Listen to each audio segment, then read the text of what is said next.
Bien, c'est parti, Mauro. On va comenzar. Ok, d'accord. Bonjour tout le monde, hola a todos.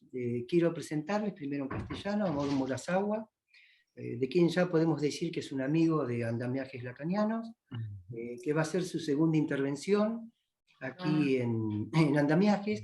En este momento él está en Kioto, es muy temprano para él, así que le agradecemos su presencia y esta hora. Je voudrais présenter Mauro Murasawa, il est à Kyoto. C'est là, 1 de la matin pour lui. Et je remercie l'effort d'être ici avec nous. Mauro, cette partie, si Oui, tu peux commencer, on vous écoute. oui. Ah, bonjour tout le monde. Merci de m'avoir invité aujourd'hui. Dans ma présentation, je prendrai pour sujet les questions qui émergent dans la politique et la science actuelle de la conservation de la biodiversité et j'expliquerai l'importance de ce qu'ils analysent de Félix Guattari pour ces questions ainsi que les enjeux de la psychanalyse elle-même. Hola a todos. Gracias por invitarme hoy aquí. En mi presentación tomaré como tema los problemas que surgen en la política y las ciencias actuales de conservación de la biodiversidad y explicaré la importancia del esquizoanálisis de Félix Guattari para estas preguntas, así como los desafíos del esquizoanálisis en sí. Ouais. Oui, le premier, la nature secondaire et des problèmes environnementaux mondiaux. Primer tema, naturaleza secundaria y problemas ambientales globales. Ouais. Permettez-moi tout d'abord de présenter mon domaine de la recherche. J'ai commencé par des études de psychanalyse et de philosophie quand j'étais jeune. Et maintenant, je travaille sur les questions environnementales. J'étudie les écosystèmes que l'on appelle désormais Satoyama au Japon et nature secondaire en écologie biologique, c'est-à-dire les milieux naturels que l'homme a utilisés et qui ont coexisté avec l'homme. Permítame primero presentar mi área de investigación. Empecé a estudiar psicoanálisis y filosofía cuando era joven y actualmente trabajo en temas ambientales. Estudio los ecosistemas que ahora se llaman Satoyama en Japón y naturaleza secundaria en ecología biológica, es decir, los entornos naturales que el hombre ha utilizado y que han coexistido con él. Jusqu'à récemment, la protection de l'environnement naturel signifiait la préservation de la nature sauvage séparée des habitats humains. C'est ce qu'on appelle la nature primaire et des parcs nationaux ont été créés dans le monde entier depuis le début du XXe siècle pour la protéger. La nature secondaire, l'environnement naturel qui avait été utilisé par les humains, était alors considéré comme un objet pouvant être développé librement. Hasta hace poco, proteger el medio ambiente natural significaba preservar la vida silvestre, separada de los hábitats humanos. Esto se llama, entre comillas, naturaleza primaria, y los parques nacionales, también entrecomillado, se han creado en todo el mundo desde principios del siglo XX para protegerlos. La naturaleza secundaria, el entorno natural que había sido utilizado por los humanos, se consideraba entonces un objeto que podía desarrollarse libremente. Toutefois, depuis la fin du XXe siècle, lorsque les problèmes environnementaux mondiaux sont devenus une question à traiter au niveau international, la nécessité de protéger la nature secondaire a été reconnue. En effet, la nature secondaire représente entre 50% et 70% de l'environnement naturel terrestre mondial. Il apparaît de plus en plus clairement que l'environnement naturel secondaire est un écosystème créé par des espèces qui ont coévolué avec l'homme et que sa protection est essentielle pour répondre aux problèmes de biodiversité et des réchauffements climatiques. A mí, Mauro, Oui, oui. Sin embargo, desde finales del siglo XX, cuando los problemas ambientales mundiales se convirtieron en una cuestión que debía abordarse a nivel internacional, se ha reconocido la necesidad de proteger el carácter secundario. De hecho, la naturaleza secundaria representa entre el 50 y el 70% del entorno natural terrestre del mundo. Cada vez está más claro que el entorno natural secundario es un ecosistema creado por especies que han coevolucionado con los humanos y que su protección es esencial para abordar los problemas de la biodiversidad y el calentamiento global. Bon. Ouais. Ces dernières années, il est devenu évident que même les écosystèmes amazoniens, les plus reculés, couvrent une vaste zone de nature secondaire qui s'est transformée au cours du temps avec l'arrivée de l'homme et a coévolué vers des zones où l'homme peut survivre. Dans ces formes de vie écologique, où les hommes et la nature coexistent en harmonie, les visions religieuses et animistes du monde ont, dans la plupart des cas, joué un rôle important dans le maintien de l'écologie. En los últimos años ha quedado claro que incluso los ecosistemas amazónicos más remotos cubren una vasta área de la naturaleza secundaria, que se ha transformado con el tiempo por la llegada del hombre y ha coevolucionado en áreas donde los humanos pueden sobrevivir. En estas formas ecológicas de vida, donde los humanos y la naturaleza coexisten en armonía, las cosmovisiones religiosas y animistas han jugado, en la mayoría de los casos, un papel importante en el mantenimiento de la ecología. Pour ma part, je m'oppose au terme de nature secondaire pour désigner l'espace dans lequel l'homme et la nature vivent en étroite association. En effet, si l'homme est inclus dans la nature et que l'homme a coévolué avec la nature, il n'y a ni homme pur ni nature pure. Bruno Latour l'appellerait un hybride, mais je ne suis pas non plus d'accord avec cela. Por mi parte, me opongo al término naturaleza secundaria para designar el espacio en el que el hombre y la naturaleza viven en estrecha asociación. De hecho, si el hombre está incluido en la naturaleza y el hombre ha coevolucionado con la naturaleza, no hay ni hombre puro ni naturaleza puro. Bruno Latour lo llamaría un híbrido. Continúe. Je pense plutôt que c'est ce que Spinoza entend par substance et que la nature et l'homme doivent être considérés comme de simples concepts qui représentent les deux aspects de la nature et de l'homme.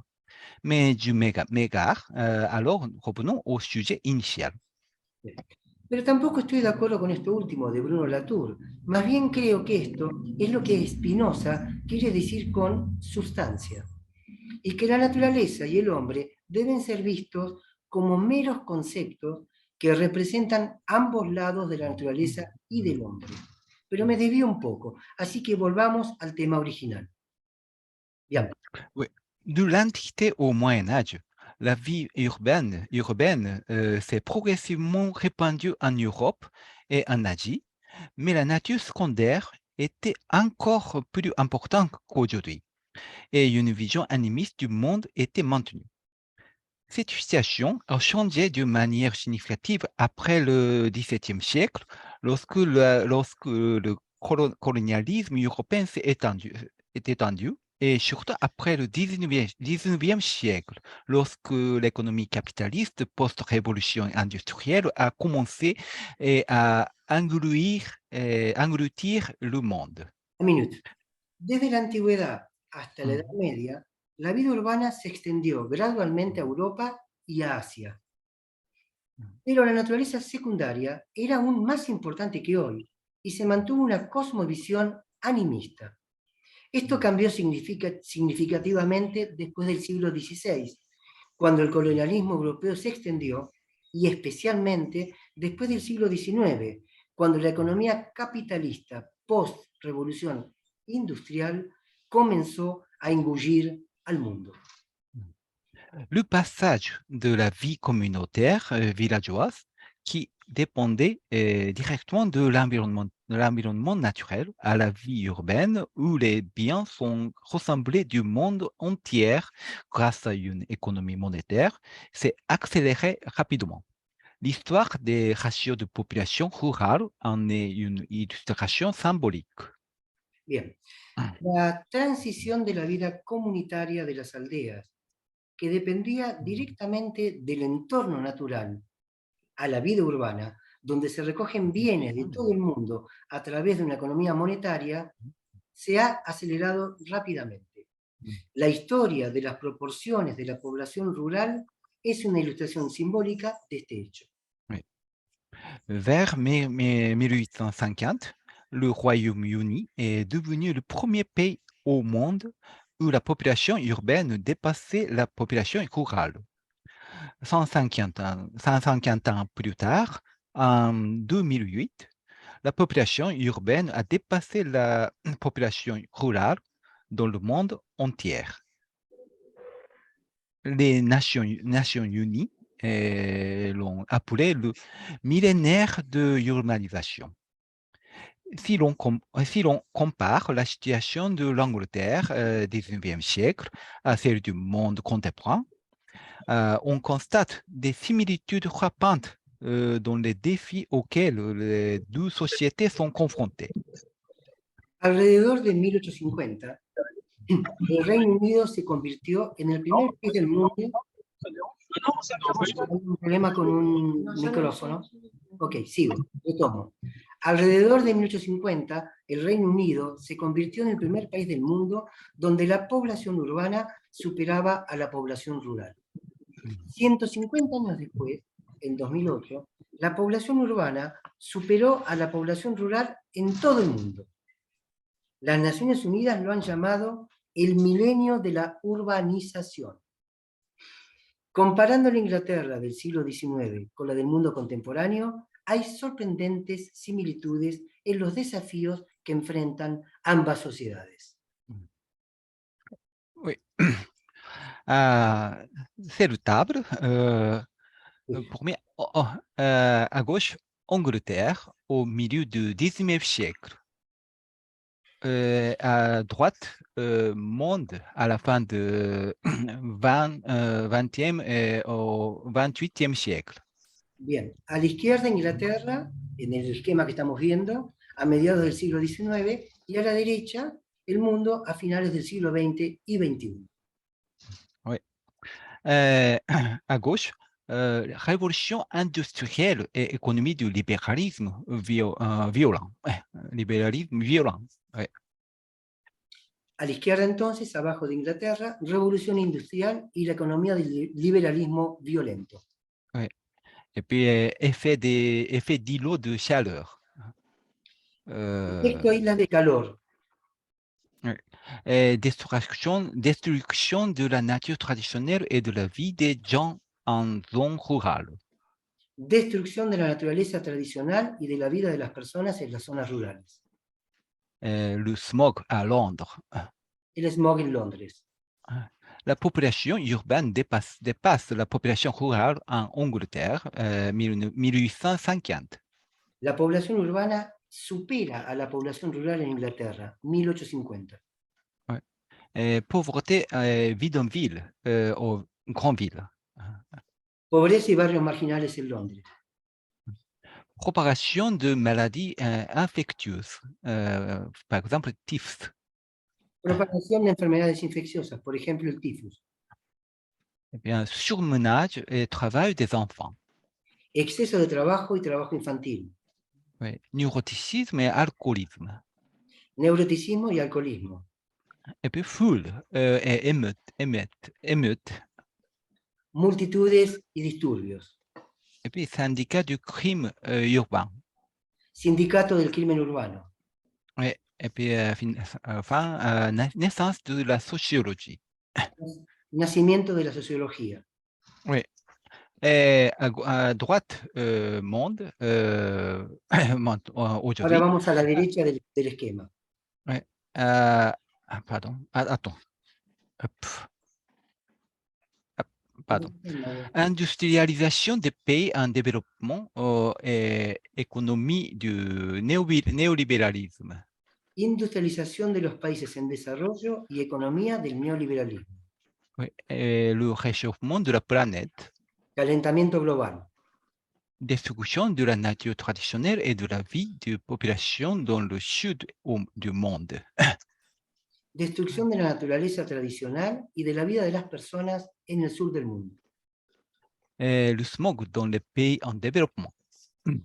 La población urbana supera la población rural de la Tierra. La population urbaine dépasse la population rurale sur Terre. Perdón, yo me salté en la traducción el smog en los países en desarrollo. Y ahora sí la pobreza y barrios marginales. Pauvreté et bidonvillisation dans les pays développement. Ok. Pobreza y barrios Hay marginales pobreza. en desarrollo. Oui, Mauro. Ah oui, pandémie mondiale. Pandemia mundial, COVID-19. Chômage et travail des enfants aussi. También exceso de trabajo y trabajo infantil.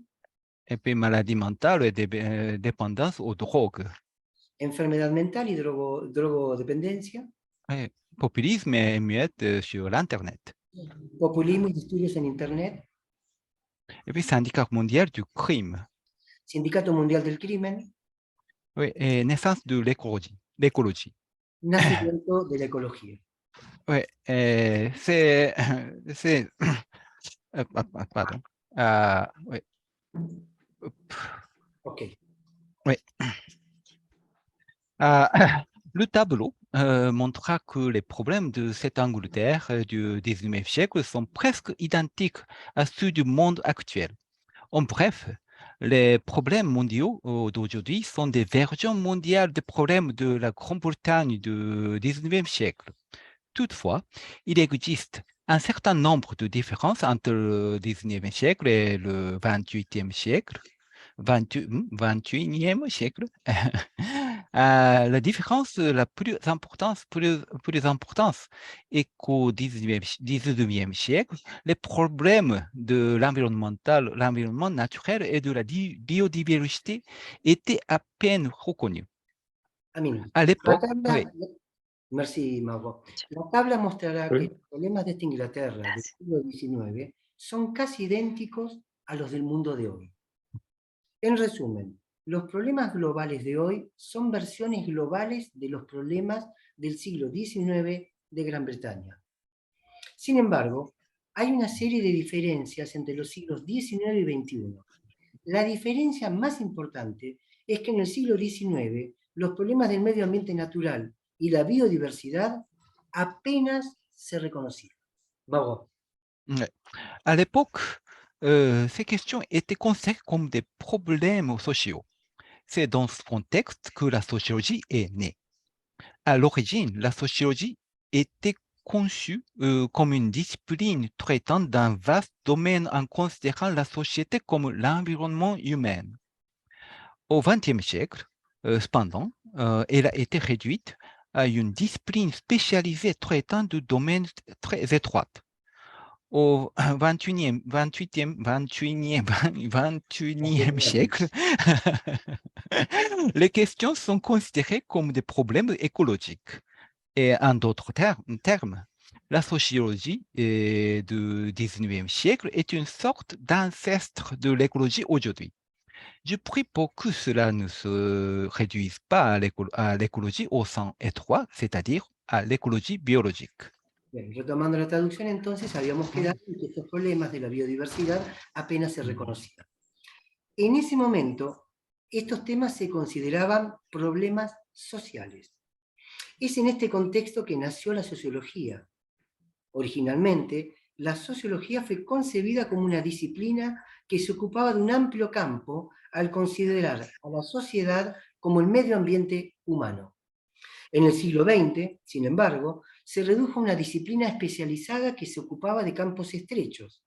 En el siglo XXI, las cuestiones se consideran problemas ecológicos. En otras palabras, la sociología del siglo XIX es una especie de antepasado de la ecología actual. Rezo, Mauro Murasawa, para que esto no se reduzca a la ecología en un sentido estricto, es decir, a la ecología biológica. Le deuxième concept de NCP de l'IPBES. Bien, viene el concepto ahora de PCN y BES, que son instituciones. Ouais. Vamos. Passons maintenant à la question de biodiversité.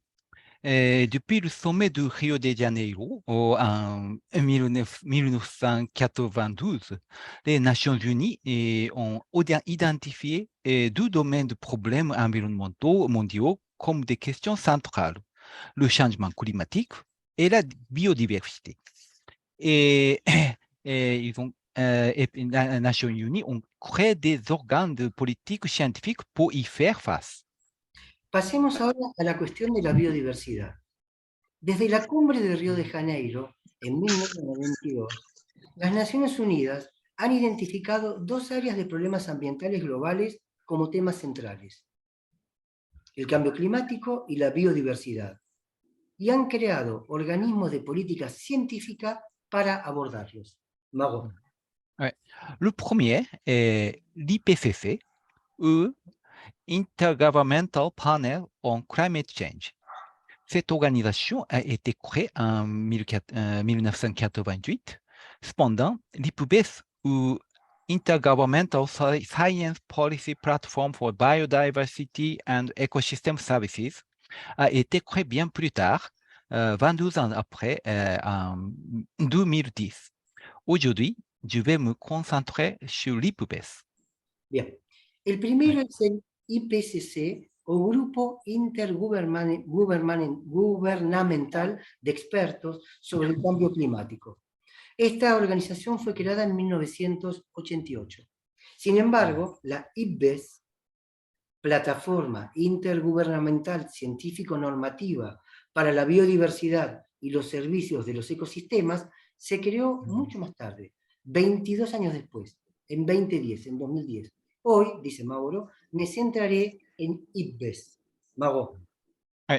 L'objectif de l'IPBES est d'évaluer la biodiversité et les services écosystémiques, Ecosystem Services, et de formuler des politiques sur la base des résultats. Les biologistes mesurent la biodiversité des espèces dans chaque région. Sur la base de ces données, les économistes convertissent les avantages de la biodiversité en valeur monétaire. C'est Ecosystem Services. El objetivo de... Pardon. En d'autres termes, la perte économique de la biodiversité est évaluée en termes de valeur monétaire. Oui. Parfait, merci. El objetivo de la IPBES es evaluar la biodiversidad y los servicios ecosistémicos, ES, y formular políticas basadas en los resultados. Los biólogos miden la diversidad de especies en cada región, y sobre la base de estos datos, los economistas convierten los beneficios de la biodiversidad en valores monetarios. En otras palabras, la pérdida económica de biodiversidad se evalúa en términos de valor monetario. Cependant, en 2016, moins d'une décennie après sa création, l'IPBES propose un changement majeur de politique. La proposition consistait à modifier l'objectif de l'organisation en passant de l'évaluation de Ecosystem Services à l'évaluation de NCP, Nature's Contribution to People, ou contribution de la nature aux personnes, qui est une synthèse des US traditionnelles à laquelle s'ajoutent les valeurs religieuses et culturelles des écosystèmes. Bien. Sin embargo, en 2017, menos de una década después de su creación, IPBES propone un cambio de política importante. La propuesta fue cambiar el enfoque de la organización de la evaluación de LP a la evaluación de NCP, ahora lo aclaro, contribución de la naturaleza a las personas. que es una síntesis de EP tradicional, agregándose los valores religiosos y culturales de los ecosystémas. Mago. Mais cette proposition a choqué les parties même prenantes car elle concerne le nom et l'objectif de l'organisation. La proposition du NCP consistait à y incorporer la méthode subjective des sciences humaines concernant les valeurs religieuses et culturelles. Elle était donc controversée avec une forte opposition des spécialistes des sciences naturelles. Bien. L'argument était que les sciences humaines subjectives et peu fiables ne devraient pas être intégrées dans une science objective et fiable. Il y a une certaine dose de professionnalisme dans la tentative de réduire l'écologie à l'écologie biologique, au sens étroit du terme. Bien, retomando entonces, esta propuesta sorprendió a las partes interesadas porque se refiere al nombre y propósito de la organización. La propuesta de PNC era incorporar el método subjetivo, entre comillas, de las humanidades, también entrecomillado, de los valores religiosos y culturales. Por lo tanto, fue controvertido, con una fuerte oposición de los científicos naturales. El argumento era que las humanidades subjetivas y poco confiables no deberían integrarse en la ciencia objetiva y confiable. Hay una cierta cantidad de profesionalismo en el intento de reducir la ecología a ecología biológica en el sentido estricto de la palabra. Mago. Oui. Toutefois, l'IPBES a des raisons très sérieuses de rejeter ces objections. En effet, les politiques antérieures fondées sur des évaluations écosystème services se sont non seulement révélées inefficaces, mais également nuisibles à l'objectif de protection de la biodiversité. Comme mentionné précédemment, une grande partie de l'environnement naturel est la nature secondaire. Nature secondaire. Cela signifie que les écosystèmes sont inextricablement liés aux visions du monde et au mode de vie des personnes qui y vivent. Mauro. Oui. Sin embargo, no, perdón. Como se mencionó, no, voy bien. Sin embargo, la IPES tiene razones serias para rechazar estas objeciones. De hecho, las políticas anteriores, basadas en evaluaciones de educación superior, no solo han demostrado ser ineficaces, sino también perjudiciales para el objetivo de proteger la biodiversidad. Como se mencionó anteriormente, gran parte del entorno natural es de naturaleza secundaria.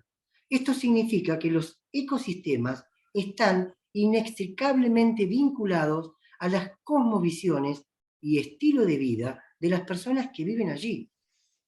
Y Et de nombreuses zones riches en biodiversité sont habitées par des tribus au mode de vie non moderne et traditionnel qui protègent la biodiversité de leur région. Mais les politiques conventionnelles qui proposent uniquement sur des approches scientifiques nient ces visions traditionnelles. Nous sommes les seuls, les experts scientifiques, à connaître la manière correcte de faire les choses et à savoir que la vision du monde des tribus locales n'est pas scientifique et qu'elles doivent suivre notre instruction des scientifiques. Les populations tribales locales sont ainsi privées de leur propre vision du monde et sont amenées à croire qu'elle n'est pas utile. Ce faisait, ils perdent la motivation nécessaire pour faire progresser la conservation écologique. En d'autres termes, ils perdent leur subjectivité. Bien, retomando entonces, voy a tomar un poquito antes, como se mencionó anteriormente, gran parte del entorno natural es de naturaleza secundaria. Esto significa que los ecosistemas están inextricablemente vinculados a las cosmovisiones y estilo de vida de las personas que viven allí. Por eso quería retomar. Y muchas áreas ricas en biodiversidad están habitadas por tribus con estilos de vida no modernos y tradicionales. que protegen la biodiversidad de su región. Pero las políticas convencionales que se basan únicamente en enfoques científicos niegan esos puntos de vista tradicionales. Como si dijeran, ¿no? Somos los únicos, los expertos científicos, que conocemos la forma correcta de hacer las cosas y que además sabemos que la cosmovisión de las tribus locales no es científica y que deben seguir nuestras instrucciones de los científicos. Los pueblos tribales, locales, se ven así privados de su propia visión del mundo y se les hace creer que no es útil, que no sirve. Al hacerlo, pierden la motivación para avanzar en la conservación ecológica. En otras palabras, pierden su subjetividad. Mauro. Oui. En outre, l'approche scientifique soulève également d'autres problèmes. Il substitue des valeurs qualitatives à des valeurs quantitatives. En conséquence, elle fournit une excuse pour promouvoir le développement. Par exemple, si nous développons 10 hectares de forêt dans cette zone, mais que nous en plantons 20 hectares dans une autre zone, notre empreinte carbone restera la même. En fait, oui. Merci. Además, el enfoque científico también plantea otros problemas. Sustituye los valores cuantitativos por valores cualitativos. Como resultado, proporciona una excusa para promover el desarrollo. Por ejemplo, si desarrollamos 10 hectáreas de bosque en esta área, pero plantamos 20 hectáreas en otra área, nuestra huella de carbono seguirá siendo la misma. En fait, les mesures de lutte contre le changement climatique ont été utilisées à l'avantage des capitalistes qui déforestent désormais à grande échelle et construisent des grands parcs solaires et éoliens dans le monde entier. Il en était de même pour les mesures en faveur de la biodiversité. De hecho, las medidas de cambio climático se han utilizado en beneficio de los capitalistas, que ahora están deforestando a gran escala y construyendo grandes parques solares y eólicos en todo el mundo. Lo mismo puede decirse de las medidas relativas a la diversidad biológica. Oui. L'IPBES a donc proposé que les évaluations fondées sur la vision du monde des populations tribales traditionnelles, gardiens de la biodiversité locale, se voient accorder la même importance que les évaluations scientifiques. La proposition a impliqué non seulement des écologistes, mais aussi de nombreux anthropologues ayant une connaissance des conditions locales. La perspective scientifique est appelée la perspective généralisante. Merci. Por tanto, la IPBES ha propuesto que las evaluaciones de la cosmovisión de los pueblos tribales tradicionales, custodios de la biodiversidad local, reciban la misma importancia que las evaluaciones científicas. La propuesta involucró no solo a ecologistas, sino también a muchos antropólogos con conocimiento de las condiciones locales. Allí la perspectiva científica se llama la perspectiva generalizadora. Mauro. Et la perspective culturelle nouvellement ajoutée est appelée la perspective spécifique au contexte.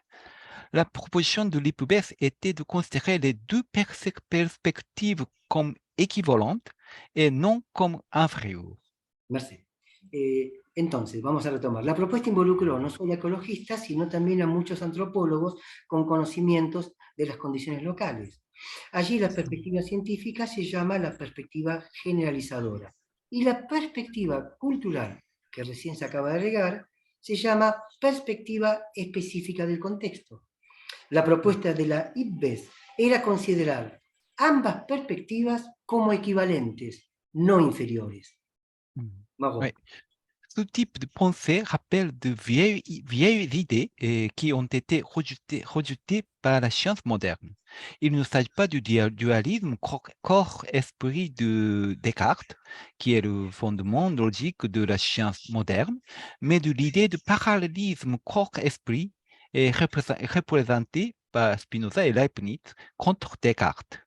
Si tel est le cas, la proposition de l'hypothèse décrite ici et les tendances anthropologiques actuelles qui la sous-tendent ne signifient-elles pas une résurgence du parallélisme corps-esprit dans le monde d'aujourd'hui?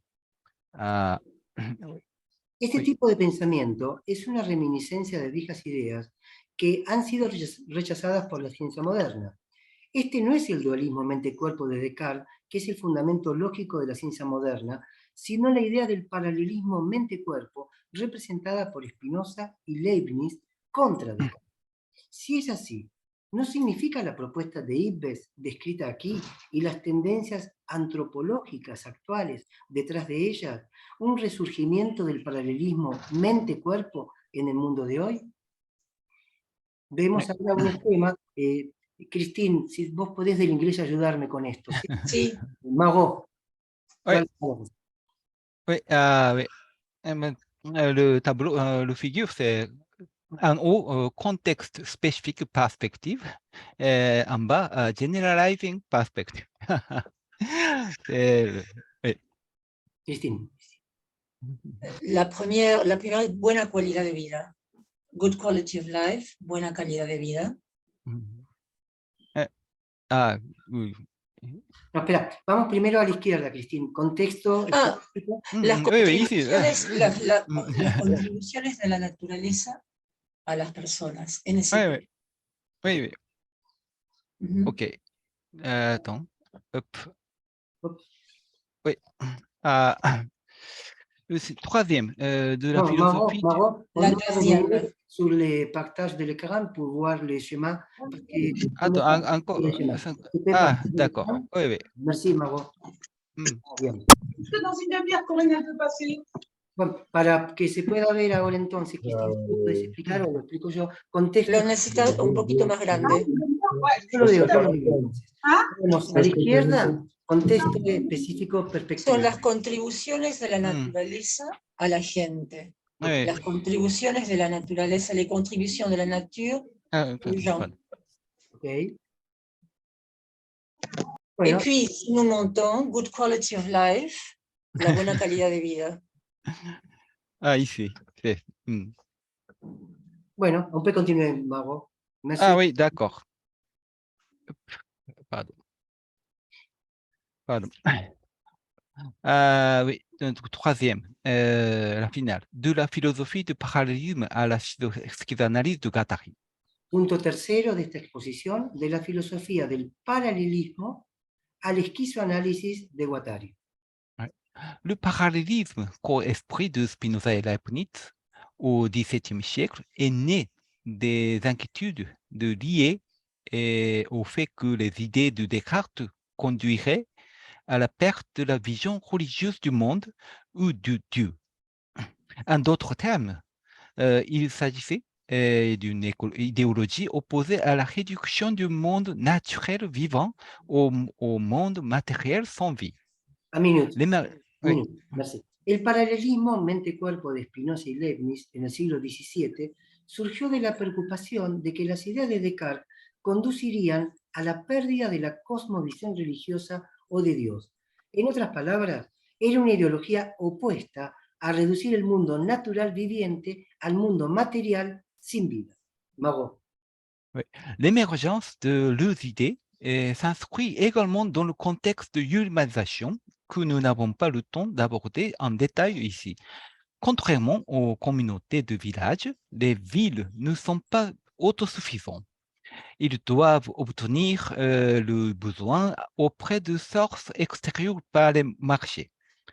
Et les villes commerciales qui sont apparues en Europe au milieu du Moyen-Âge se sont développées pendant la Renaissance italienne et le système social fondé sur une économie agricole au Moyen-Âge a cédé la place au 18e siècle à un système social fondé sur des populations urbaines et une économie de marché.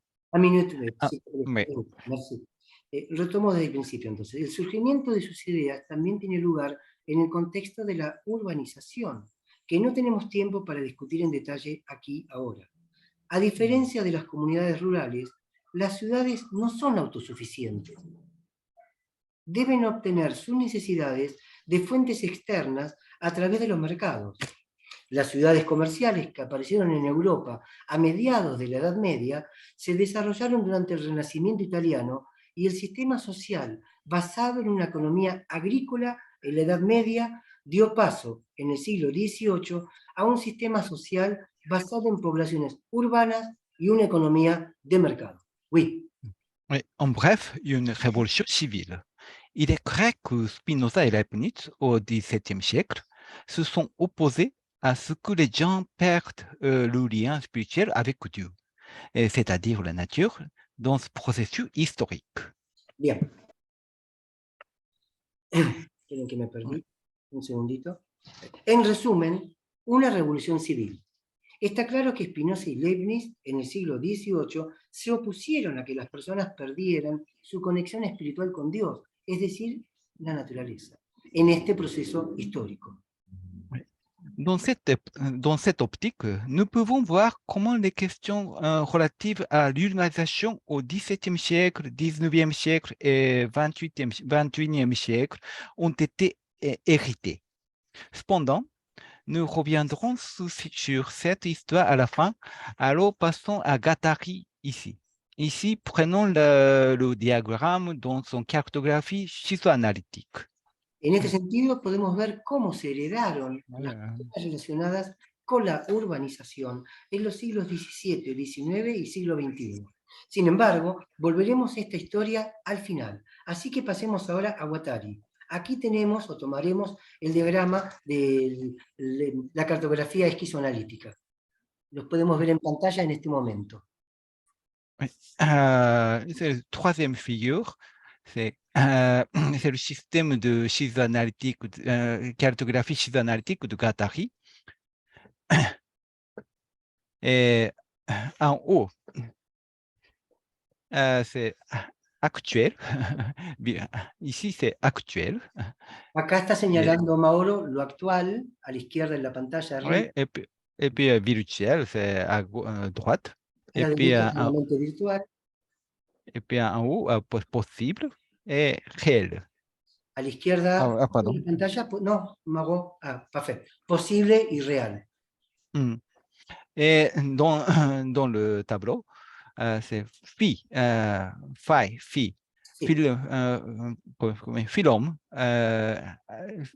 phylum de machine abstraite. A la izquierda, entonces, en lo que es el arma aquí, en este primer cuadrado, digamos, a la izquierda, la letra griega mayúscula phi, que la incorpora a phylum de máquinas abstractas. Oui. En bas, c'est F. C'est flux des éléments variés. Abajo, oui. Entonces tenemos la letra F. Recuerden esto para luego lo que va a ser Mauro. Arriba entonces la letra Phi. Abajo la letra F, que sería flujo de elementos variados. Après, à gauche, c'est Phi et F. Ça signifie le monde objectif. Esto significa el mundo objetivo. Oui. À droite, c'est le monde, ça signifie le monde subjectif. A la derecha, en cambio, tenemos el mundo subjetivo. Está jugando con mundo objetivo, mundo subjetivo. Actual arriba y virtual a la derecha. En haut, il y a un univers immatériel, U. A la derecha, entonces, en el primer casillero, la letra U, que significa universo inmaterial. Et puis en bas, c'est T, territoire existentiel. Abajo, la letra T, que es acá el icono que va a representar, es el territorio existencial. Et puis F et T, ça signifie micro. c'est au niveau micro. Et en haut, phi et u, c'est au niveau macro. Bien, voy a tratar de ver cómo podemos... En este diagrama, dice Mauro, la parte superior significa macro, la parte inferior micro, la parte izquierda objetiva, la parte derecha subjetiva. Oui. Oui, je continue de... Oui, la donc, lecture. dans ce diagramme, la partie supérieure signifie macro, la partie inférieure micro, la partie gauche objective et la partie droite subjective. Bueno, repite lo que acabamos de decir, pero no viene mal repetirlo para orientarnos. Vuelvo entonces y repito, en este diagrama la parte superior significa macro, la parte inferior micro, la parte izquierda objetiva, la parte derecha subjetiva. Ou moins précisément, nous pourrions dire que le côté gauche est matériel et le côté droit immatériel ou spirituel. Mauro. O precisamente se podría decir que del lado izquierdo es material y el lado derecho inmaterial, espiritual. Oui, Mauro. En d'autres termes, Guattari s'inscrit également dans la lignée du parallélisme de l'esprit et du corps de Spinoza et Leibniz.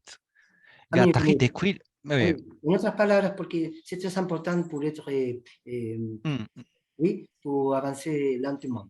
Guattari, o menos precisamente podríamos decir que el lado izquierdo es material y el lado derecho inmaterial, espiritual. Y aquí queríamos llegar. En otras palabras, Guattari también está en línea con el paralelismo de mente y cuerpo de Spinoza y Leibniz. Oui, Mauro. Guattari décrit la maladie mentale comme suite. Guattari describe la enfermedad mental de la siguiente manera. Premièrement, le flux de personnes qui nous entourent, F, constitue le monde objectif, phi. Primero, el flujo de personas que nos rodean, F, constituye el mundo objetivo, phi.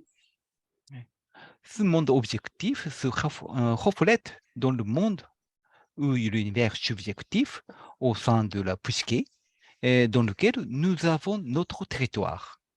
Este mundo objetivo se refleja en el mundo subjetivo u universo dentro de la psique, la letra U, en el que tenemos nuestro territorio, la letra T. Oui. Prenons l'exemple d'un enfant issu d'une minorité. Dans ses amitiés, F, il était discriminé à cause de sa couleur de peau ou de ses coutumes différentes de celles des autres. Bien. Tomemos el ejemplo de un niño de un grupo minoritario. En sus amistades, F, vean siempre el cuadro, fue discriminado por su color de piel o costumbres diferentes a los de los demás. Il découvre ensuite que les attitudes discriminatoires de ses amis sont également courantes dans l'ensemble du pays. Ah, c'est phi. Pardon, phi. Luego descubre que las actitudes discriminatorias de sus amigos también son comunes en todo el país. La vision du monde de la majorité est alors incorporée dans son monde intérieur, U. La cosmovisión de la mayoría se incorpora entonces a su mundo interior, donde pierde su lugar. Oui. Où il perd sa place, T. Lo voy a volver a repetir, porque me anticipé. La cosmovisión de la mayoría se incorpora entonces a su mundo interior, U, donde pierde su lugar, T. Bien, Mauro. Ouais. Ce type d'auto-aliénation est considéré comme la cause de la schizophrénie et d'autres troubles mentaux. Même s'il ne souffre pas de maladie mentale, il en vient à penser qu'il n'aurait pas dû venir au monde. Bien. Il s'efforce. Oui. Se cree que este tipo de autoalienación es la causa de la esquizofrenia y otros trastornos mentales. A pesar de que no sufra de una enfermedad mental, llega a creer que no debería haber venido al mundo. Mauro. Il s'efforce alors d'être reconnu dans le monde objectif comme un membre du monde majoritaire, F. Luego se esfuerza por ser reconocido en el mundo objetivo, pero como miembro del mundo mayoritario. En d'autres termes, il en vient à considérer en termes d'objectivité plutôt que de subjectivité. Esto es importante, entonces. En otras palabras, llega a verse a sí mismo en términos de objetividad en lugar de verse en términos de subjetividad. Guattari voit le traitement en psychanalyse comme une réunion de U et T. L'objectif est que le patient retrouve sa place dans l'univers intraphysique. Continúe. Ah oui, Guattari considère cette union de U et T comme le corps sans organe d'Artaud, d'Antonin Artaud. L'objectif de... Oui. Guattari considera esta unión de U con T como el cuerpo sin órganos de Artaud. El objetivo del tratamiento es lograr el cuerpo sin órganos. Vamos. Oui. L'objectif du traitement est d'obtenir le corps sans organe. Pour ce faire, Guattari utilise le processus de formation des symptômes FPUT, c'est-à-dire en combinant les éléments de F et le monde de phi est transformé, ce qui se reflète dans U, de sorte que T est nouvellement connecté à U. Une fois que le corps sans organe est né, la guérison commence. Contrairement à la formation des symptômes, le processus de transformation du U en phi et F commence. Voy a leer todo el párrafo de nuevo para mayor comprensión. Guattari ve el tratamiento en el esquizoanálisis como una reunión de U y, acá Y, ¿no? U más T. El objetivo es que el paciente encuentre su lugar en el universo intrapsíquico. Guattari considera esta unión de U y T como el cuerpo sin órganos de Artaud. El objetivo del tratamiento es lograr el cuerpo sin órganos. Para hacer esto, Guattari utiliza el proceso de formación de síntomas, F mayúscula, phi, la letra griega, U mayúscula, T mayúscula. Es decir, al recombinar los elementos de F, el mundo de phi se transforma, lo que se refleja en U. Tienen que mirar el esquema para poder seguir esto. Es decir, al recombinar los elementos de F, el mundo de phi se transforma, lo que se refleja en U, de modo que T está nuevamente conectado a U. Una vez que nace el cuerpo sin órganos, comienza la curación. A diferencia de la formación de síntomas, comienza el proceso de transformación de U en phi y F comienza. Oui, Margot. Oui. Cette psychanalyse de Guattari n'est pas uniquement destinée à la psychothérapie. Elle prend également en compte les problèmes sociaux et écologiques, c'est-à-dire les problèmes sociaux et écologiques proviennent du même processus. C'est le capitalisme qui le crée. Este esquizoanálisis de Guattari no está únicamente destinado para la psicoterapia. También tiene en cuenta los problemas sociales y ecológicos. Es decir, los problemas sociales y ecológicos surgen del mismo proceso. Es el capitalismo el que los crea. Margot. Oui. Encore. Oui. Cette figure signifie de reconsidérer le contexte du changement de politique de l'IPB. Ah, pardon. L'IPB selon le diagramme de Guattari. Oui. OK. Ok. Reconsiderar el contexto del cambio de política de IPBES según el diagrama de Guattari. Oui. Ici, F, élément de la vie quotidienne dans les pays développés, notre vie. Si ustedes ven en F, abajo a la izquierda, vamos a leer en castellano, elementos de la vida cotidiana en los países desarrollados. Ouais, c'est micro et puis macro, c'est vision scientifique et économique de la nature dans les pays développés. Arriba, a la izquierda, la FI, visión científica y económica de la naturaleza en los países desarrollados. Oui.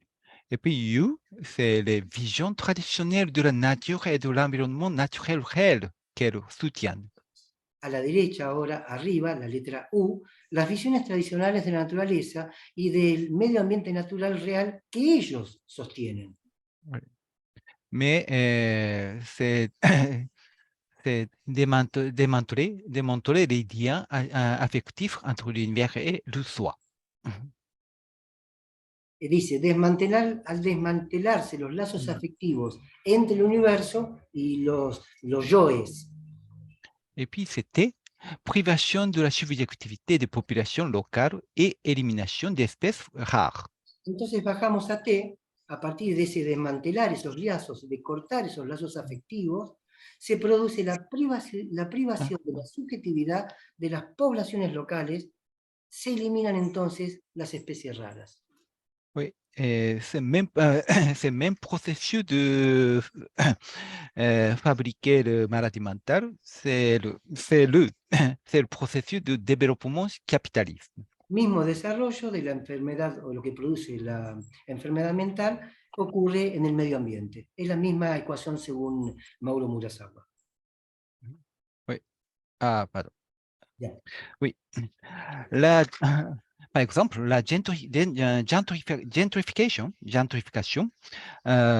cela se produit lorsque les marchés des capitaux et les gouvernements, soutenus par des personnes qui s'apprécient la société de consommation, démantèlent les communautés pauvres établies de longue date dans les villes et les développent en quartiers commerciaux d'affaires. Un minuto. Gentrificación, que viene del inglés, yo lo busqué en castellano, esto es la puesta en valor. Y dice, por ejemplo, esto sucede cuando los mercados de capitales y los gobiernos, respaldados por personas que valoran la sociedad de consumo, desmantelan comunidades pobres establecidas desde hace muchísimo tiempo en las ciudades y las desarrollan, entre comillas, ¿no?, en distritos comerciales, en distritos comerciales. No importa cuán ricas sean estas comunidades en términos de redes humanas y cultura, los desarrolladores no las escuchan. ¿Vago? Oui, quelle que soit la richesse de ces communautés en matière de réseaux humains et de culture, les développeurs ne les écoutent pas. C'est parce que ce ne sont pas des réalités objectives. Ainsi, les habitants sont déplacés de leur maison, coupés de leur communauté et intégrés dans le marché capitaliste en tant qu'individus isolés. Cette aliénation sociale est causée par le processus de développement capitaliste. Bien, como decíamos entonces, les cortan este desarrollo. No importa cuán ricas sean estas comunidades en términos de redes humanas y cultura, los desarrolladores no las escuchan. Lo tomamos desde acá. Esto se debe a que no son realidades objetivas. Por lo tanto, las personas son desplazadas de su hogar, aisladas de sus comunidades e integradas en el mercado capitalista como individuos aislados. Esta alienación social es causada por el proceso de desarrollo, entre comillas, capitalista. De même, dans la destruction des écosystèmes, les marchés du capital et les gouvernements développent l'environnement naturel au cours de la jungle pour en faire des barrages et des plantations. Les développeurs... Del mismo modo, en la construcción de los ecosistemas, los mercados de capitales y los gobiernos desarrollan, entre comillas también, el entorno natural en el corazón de la selva, hacen represas y plantaciones. Sí. Les développeurs n'écouteront pas les réclamations selon lesquelles les écosystèmes sont protégés par les moyens de subsistance traditionnels des peuples locaux. C'est parce que ce n'est pas le fait scientifique. Ainsi, les populations locales sont forcées de quitter la jungle et d'émigrer vers d'autres régions et pays où elles sont intégrées au marché capitaliste en tant que travailleurs. Un minuto. Retomamos. Del mismo modo, en la destrucción de los ecosistemas, los mercados de capitales y los gobiernos desarrollan el entorno natural en el corazón de la selva, en represas y plantaciones. Los desarrolladores no escucharán las afirmaciones de que los ecosistemas están protegidos por los medios de vida tradicional de la población local, afirmando que esto se debe a que no es un hecho científico, eso entre comillas. Así, las poblaciones locales se ven obligadas a abandonar la selva y emigrar a otras regiones y países donde se integran al mercado capitalista como trabajadores. Oui, c'est de l'aliénation sociale, le même phénomène que la gentrification. Mais les plantes et les animaux disparaissent lorsqu'ils sont coupés de leur écosystème. Cette aliénation écologique ou aliénation au niveau du sujet non humain est une nouvelle question philosophique à traiter d'aujourd'hui, je pense. Bien, esto es alienación social, volverlos a pasar como trabajadores, el mismo fenómeno que la gentrificación. Pero las plantas y los animales desaparecen cuando son separados de su ecosistema. Esta alienación ecológica o alienación al nivel del sujeto no humano, es decir, su desaparición, es una nueva cuestión filosófica para tratar hoy, me parece. Luego. Oui. Le capitalisme conduit donc à l'aliénation mentale, à l'aliénation sociale et à l'aliénation écologique par même cycle. Dans cette optique, nous pouvons voir un lien entre les phénomènes qui posaient problème aux penseurs du parallélisme corps-esprit au XVIIe siècle, et XIXe siècle et au XXIe siècle. En d'autres termes, El capitalismo conduce así a la alienación mental, a la alienación social y a la alienación ecológica por el mismo ciclo. En este sentido, podemos ver un vínculo entre los fenómenos que plantearon problemas para los pensadores del paralelismo mente-cuerpo en los siglos XVII y XIX y en el siglo XXI. Oui, Mauro. Oui, en d'autres termes, au XVIIe siècle, Spinoza et Leibniz s'intéressaient à l'auto-aliénation mentale par rapport à Dieu et à la nature. À la fin du XIXe siècle, Gabriel Tarde, Martin Heidegger, Karl Marx et d'autres se sont intéressés au lien entre cette aliénation mentale et l'aliénation sociale. Ce qui intéresse Guattari, c'est le lien entre les deux et l'aliénation de l'environnemental naturel, c'est-à-dire son trois écologies. En otras palabras, en el siglo XVII, Spinoza y Leibniz estaban interesados en la autoalienación mental de Dios y la naturaleza. A finales del siglo XIX, Tarde, Heidegger, Marx y otros se interesaron en la conexión entre esa alienación mental y la alienación social. Lo que le interesa a Guattari es el vínculo entre estas dos y la alienación del medio ambiente natural, es decir, sus tres ecologías.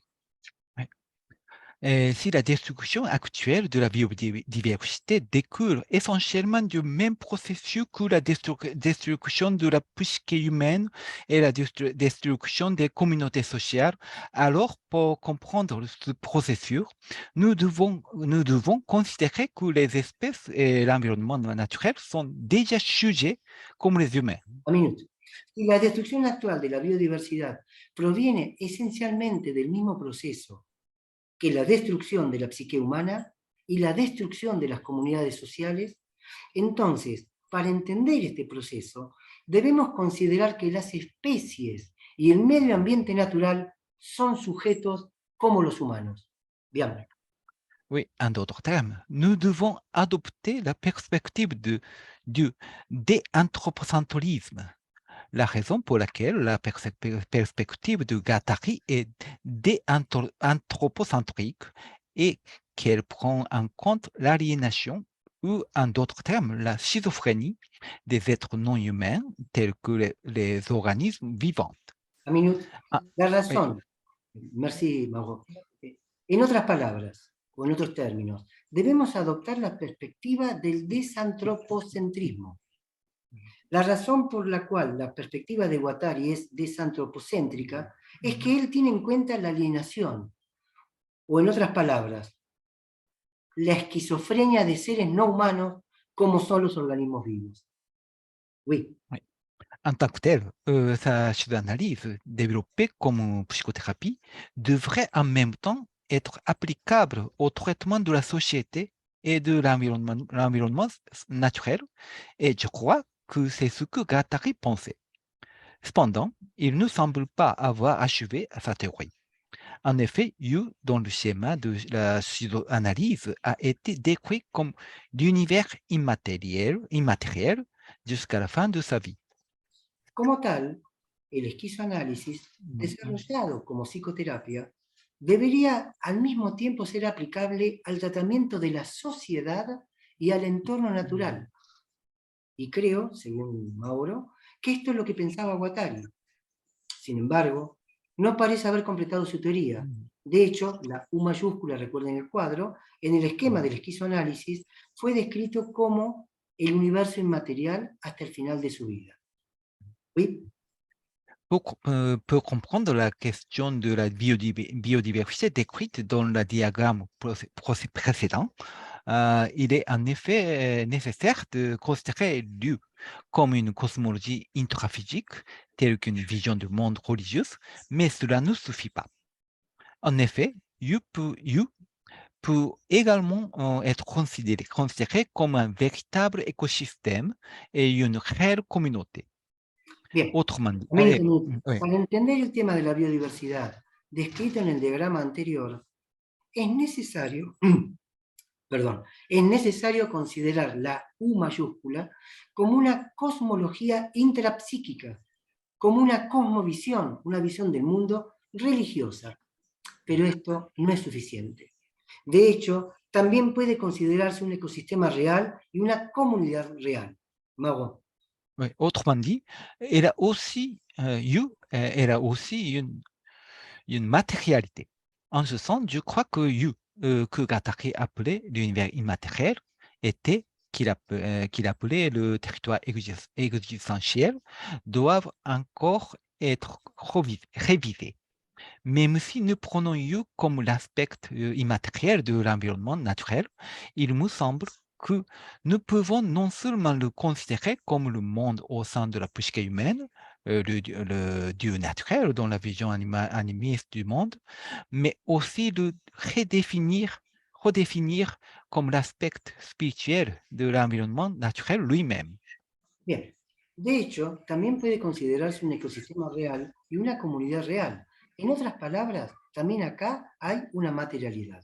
En este sentido, creo que U mayúscula, que Guattari llamó el universo inmaterial, y T mayúscula, que llamó el territorio existencial, todavía necesita ser revisado. Incluso, si tomamos U mayúscula como el aspecto inmaterial del entorno natural, me parece que no solo podemos considerarlo como el mundo dentro de la psique humana, el Dios natural en la cosmovisión animista, sino también redefinirlo como el aspecto espiritual del entorno natural mismo. Mago. Oui, un indice en ce sens peut déjà être donné par l'anthropologue Edouard Kohn dans son livre How Forests Think, Toward an Anthropology Beyond the Human. En effet, l'esprit de la forêt n'est pas seulement quelque chose que nous pouvons percevoir d'un point de vue animiste, mais il est réel en tant qu'activité de pensée de la forêt elle-même. Un índice de esto ya puede ser considerado por el antropólogo Eduardo Kohn. Cómo piensan los bosques hacia una antropología más allá de lo humano. De hecho, el espíritu del bosque no es solo algo que podemos percibir desde un punto de vista animista, sino que es real, como una actividad de pensamiento del bosque mismo. Oui. Si l'environnement naturel peut être considéré comme un monde spirituel, en soi, je crois que la psychanalyse, la théorie de Guattari sur le traitement de la schizophrénie et la révolution sociale prendra une nouvelle forme en tant que théorie pour surmonter les problèmes environnementaux et contribuer à résoudre le problème actuel de la biodiversité. si el entorno natural puede considerarse un mundo espiritual, un mayúscula, en sí mismo, creo, dice Mauro Murasawa, que el esquizoanálisis, la teoría de Guattari, sobre el tratamiento de la esquizofrenia y la revolución social, tomará una nueva forma como teoría para superar los problemas ambientales y ayudar a resolver el problema actual de la biodiversidad. Y aquí es Oui, el punto de la conferencia. Mauro. je vous remercie de votre attention. Merci beaucoup. Bueno, nos agradece nuestra escucha y nuestra atención. Nous te remercions à toi, Mauro, de faire ce travail. On donne a Christine qui va continuer avec les questions qui sont posées. Vamos a dejar ahora que Christine haga la traducción de las preguntas que le hagamos a Mauro Murasawa y ella hará la traducción del español al francés y del francés al español. Cuando quieran preguntar, tienen que levantar la mano. En principio, Mauro, yo tengo una pregunta para hacerte. J'ai une question à te poser, Mauro. Oui. Oui. Non, c'est de la part d'Edouard. Sí. Je fais la traduction. D'accord. ¿Cómo llegaste al libro de Kohn? Comment est-ce que tu es arrivé au livre de Kohn, How the Forests Think? Comment est-ce que tu es arrivé? Comment est-ce que tu t'es intéressé à ce livre de Kohn? Exactement. Oui. Et pourquoi? Moi, oui, le livre de Kohn, on peut lire quelques manières, mais je crois que Kohn, il démontrait merveilleusement la forêt comme matériel pense soi-même. A mí lo que me interesa muchísimo de Kohn es cómo demuestra la sensibilidad y cómo el bosque piensa por sí mismo. Et si c'est ça, je crois que on doit penser autrement l'animisme. Ça veut dire normalement on pense le Dieu animiste est toujours une projection de notre psyché, mais si la nature a son esprit, ce n'est pas fantôme, ce n'est pas projection.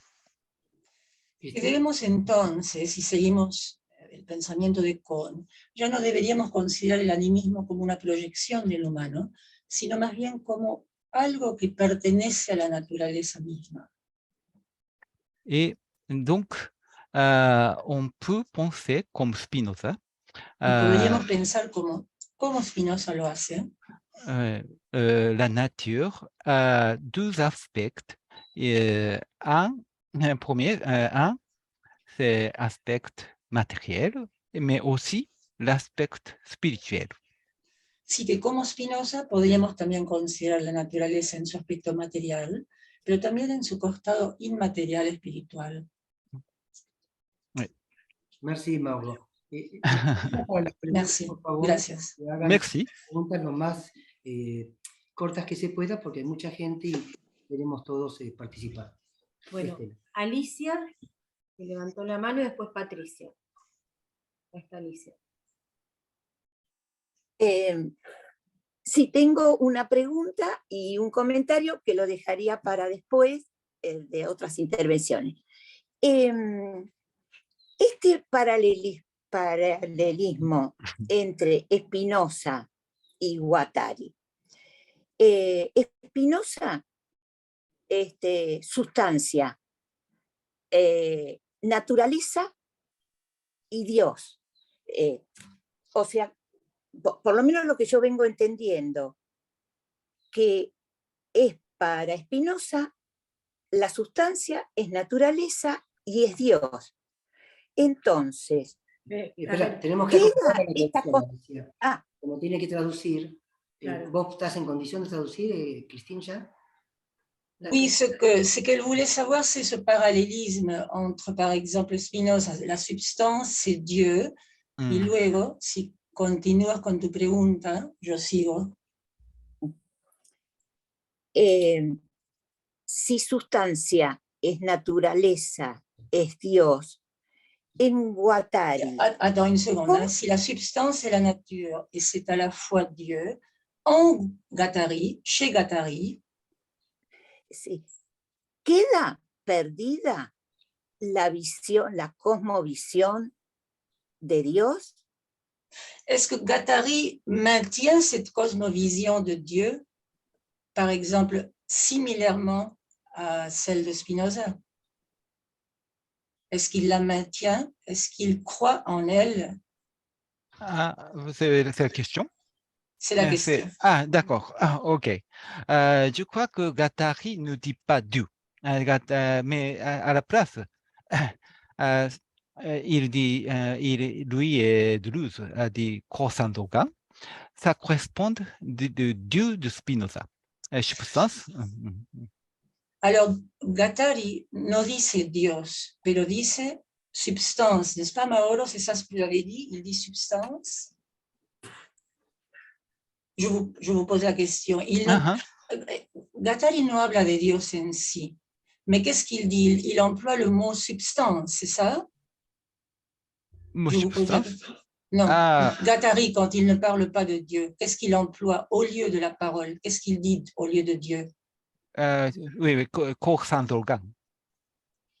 Corps-Sandokan. Oui. Merci. No emplea la palabra Dios, sino que dice cuerpo sin órgano.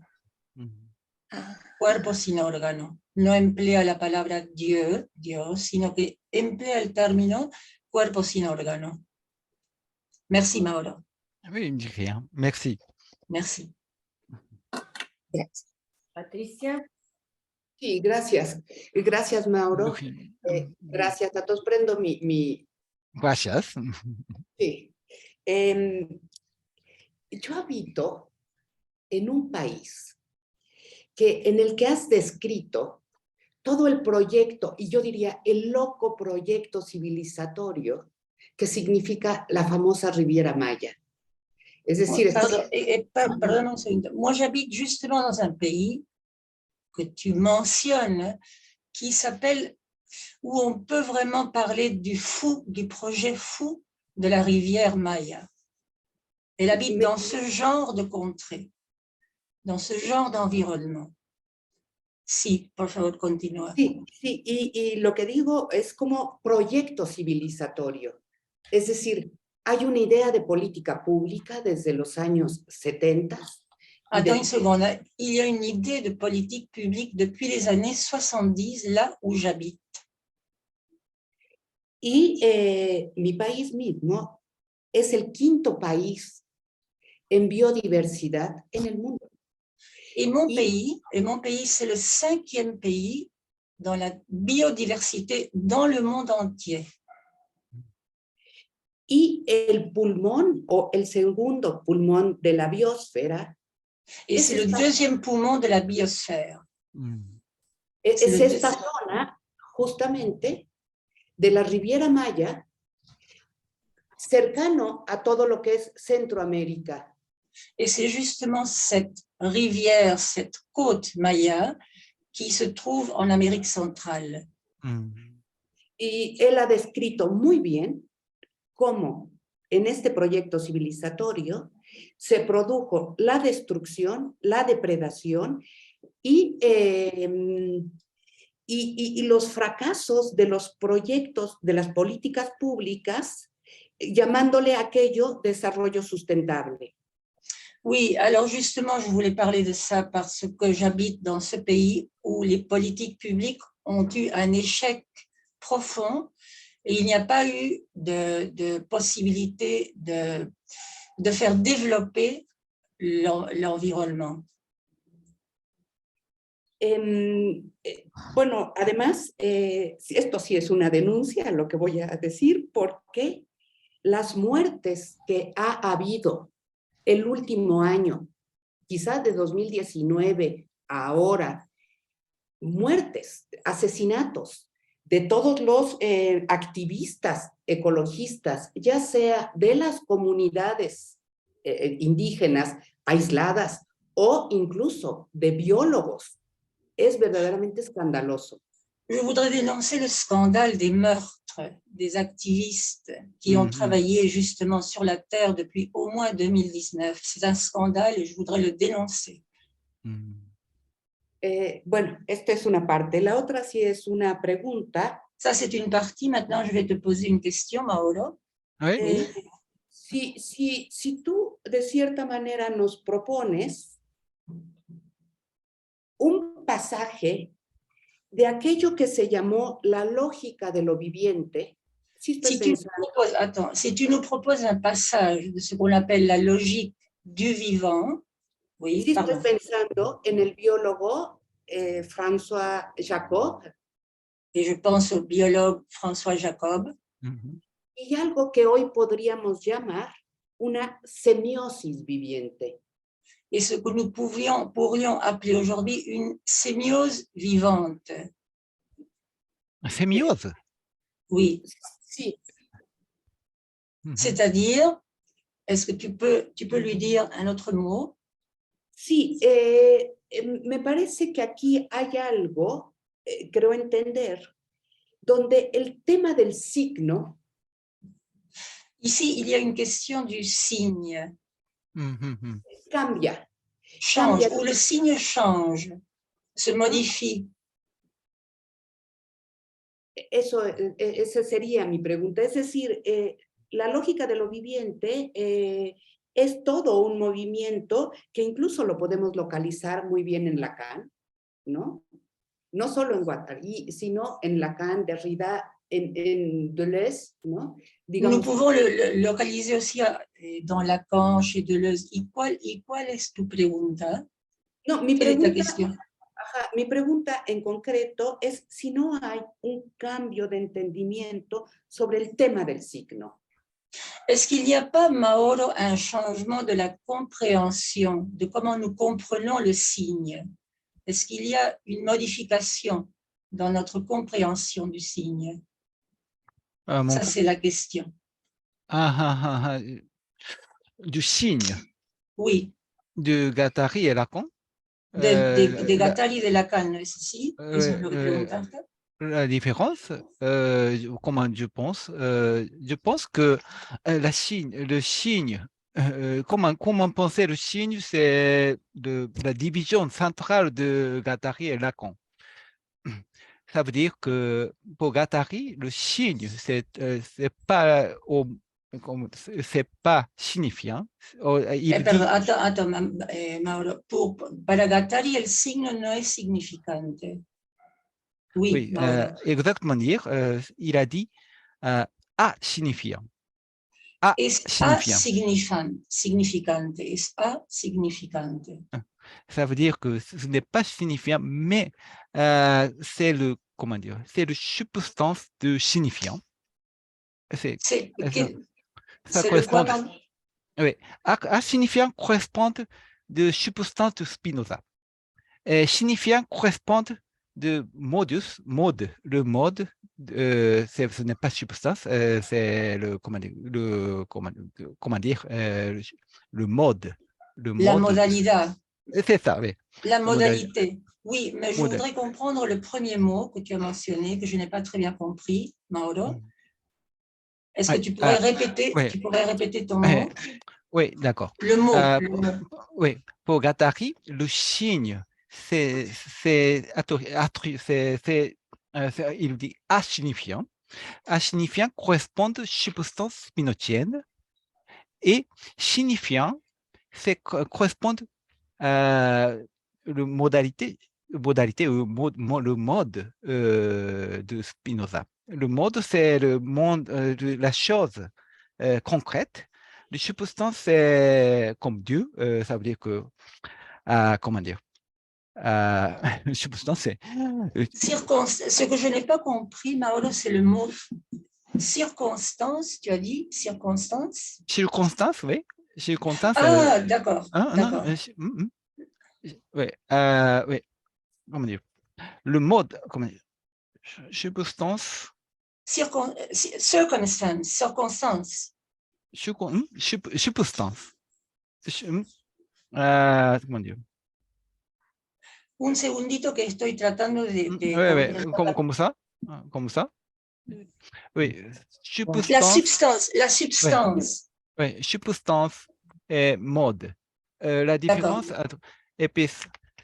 Entonces, la diferencia, alors Oui. Mauro, on recommence, volvemos a empezar. Ouais. La diferencia, la différence. Oui. Ça correspond comme ça. Non, on ne peut pas voir. Hein. À voir, ça, un Non. peu. Non. Difficile, d'accord. Le Alors, on signifiant. recommence. On va essayer d'autre manière. Oui. Substance. Comment dire? La substance, ok, la substance, c'est bien. Le substance correspond à signifiant de Guattari. Ok, entonces, la sustancia corresponde a la significación de Guattari. Oui. À signifiant. À signifiant. A De Guattari. significante. A significante. Oui. Et puis les modes de Spinoza El correspondent modo de Spinoza, signifiant significante lacanienne. significante lacaniano. Oui, oui. Ça, donc, la Chine est toujours, comment dire, vient de l'espace UET, ça veut dire que El signo siempre proviene del espacio AIT. AIT, tu m'as dit, n'est-ce pas, Mauro? univers UIT, de UET et au monde de phi et F. I de phi y F. Ouais, dans le figure de Guattari, de ce que je analyse, à droite, c'est le En monde el esquema de Guattari de costado derecho, el mundo immatériel, inmaterial subjetivo, n'est-ce pas? Subjectif. subjectif, et puis matériel, objectif, c'est à droite. Et puis le signe vient de droite à gauche. El signo viene de derecha a izquierda. Ouais. Donc, ça veut dire quoi?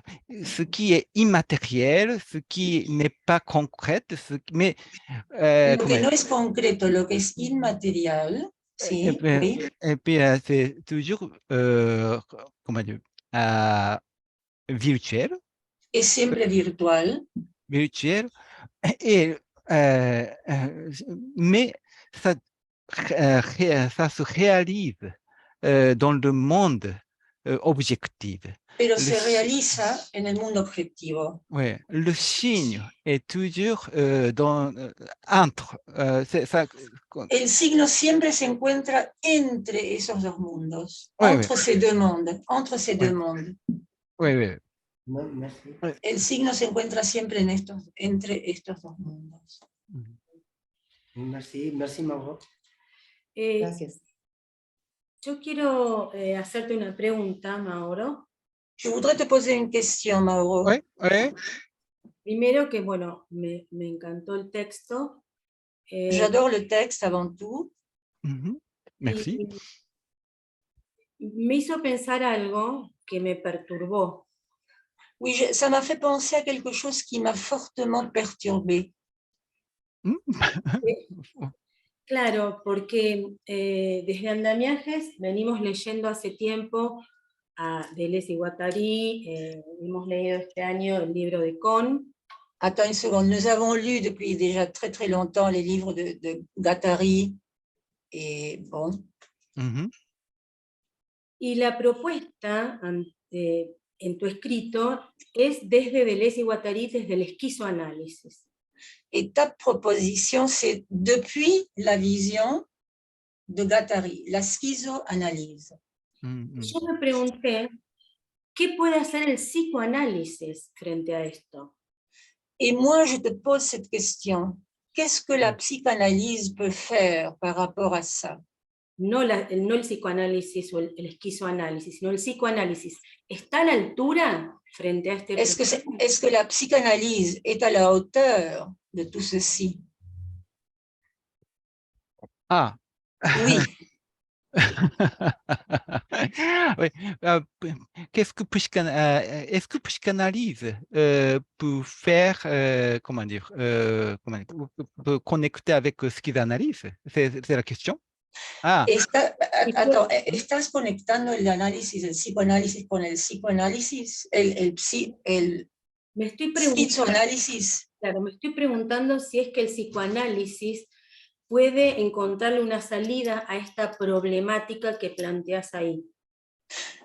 Oui, ce que Stella voudrait savoir, si la psychanalyse peut trouver une solution à la problématique que tu nous présentes aujourd'hui. Una salida, no sé, algo. Une sortie, une solution. Solution de... Une solution, une possibilité de penser autrement. Une possibilité de penser autrement. C'est une question. Qu'est-ce que nous pouvons faire?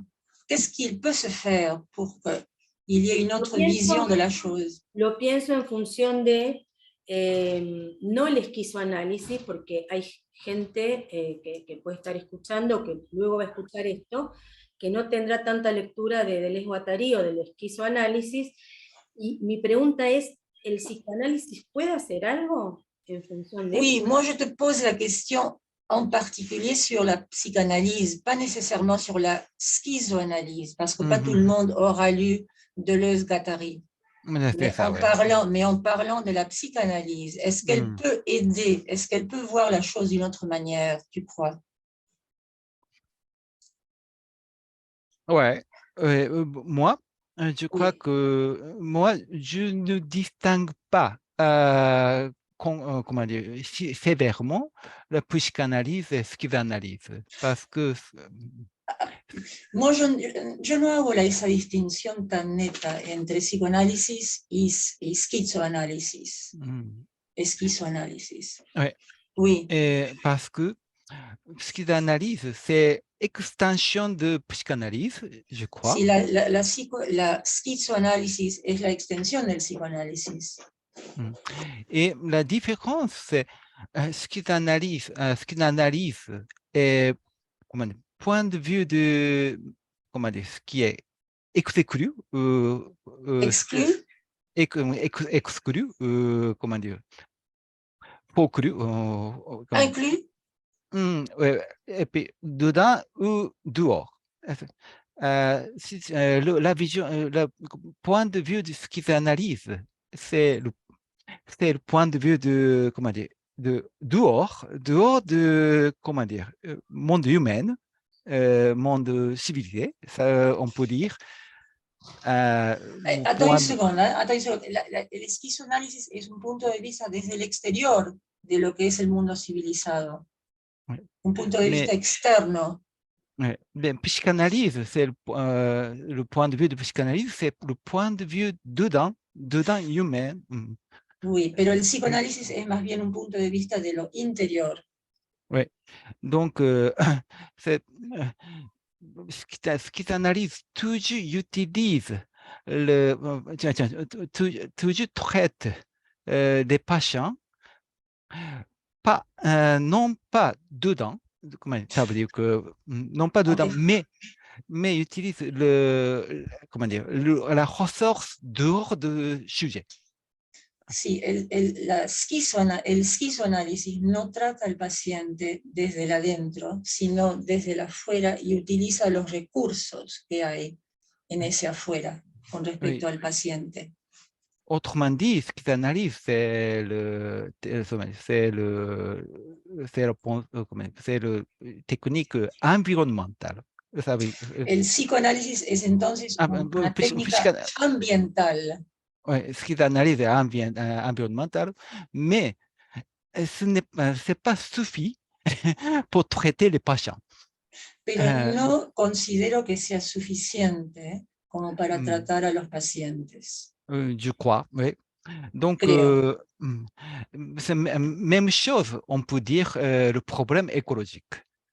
Y de esta misma manera hago un paralelismo con el problema ecológico. Au point de vue de schizoanalyse de Guattari, on Desde peut el punto de vista del esquizoanálisis de Guattari, on peut considérer au point de vue des animaux, des plantes, ça veut dire que dehors du monde humain, mais le problème aussi dans le monde humain, il y a il y a aussi le problème. Donc, ce qui analyse est nécessaire pour, comment dire, analyser. C'est la technique, c'est la pensée analysant, analyser le problème, le monde humain. Mais ce qu'ils analysent, c'est toujours expérimental et peu intuitif. Il n'y a pas de, comment dire, il n'y a pas de dogma ou formule. Il n'y a pas de formule, toujours inventive et puis il faut expérimental. Donc, c'est pas. Guattari dit c'est ce qui fait analyse, mais je ne crois pas que ce n'est pas analyse, analysis. C'est toujours. Entonces, si bien esto toma en cuenta la visión de Guattari, de la visión de las plantas y de los animales, yo creo que no es suficiente porque son ambientes, son métodos intuitivos, pero que no sería suficiente para tratar al paciente, el esquizoanálisis. Oui. Même, je pense, même, comme même, je pense, je pense sur anthropologie récente, on peut dire même chose. Y se puede decir lo mismo cuando uno piensa en la antropología reciente. Par exemple,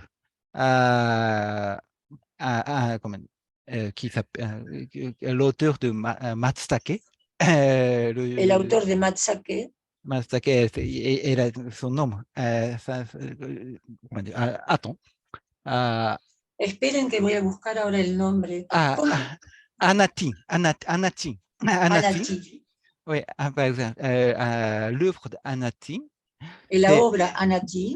L'œuvre d'Anatin, c'est magnifique. Il a décrit très beautifulment, de manière merveilleuse, merveilleuse de problèmes capitalisme et puis agencement de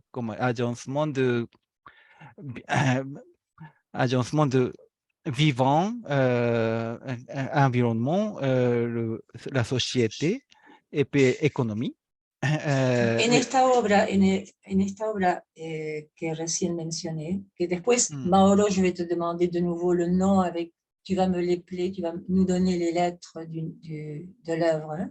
Pero en esta obra se habla magníficamente de todo lo que tiene que ver con el medio ambiente, el capitalismo, y lo describe la autora, si he entendido bien que es una mujer, habla de esto, lo describe de manera magnífica.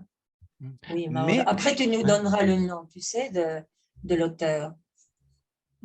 Mais son livre ne reste qu'au point de vue subjectif. Ça veut dire que ce n'est pas scientifique, on peut dire scientifique. Si bien es un libro magnífico, no es un punto de vista científico, sino es absolutamente subjetivo. Parce que,